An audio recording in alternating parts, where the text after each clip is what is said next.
So, with me doing 2D images all the time, it's never really bothered me about the Z needed calibrating.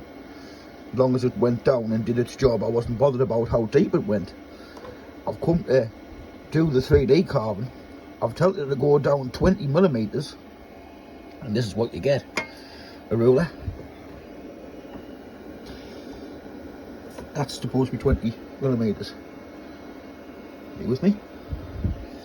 I've got these, but I don't know if the battery's going to work. Let's have a look. On. That's why I didn't use it. But just for instance,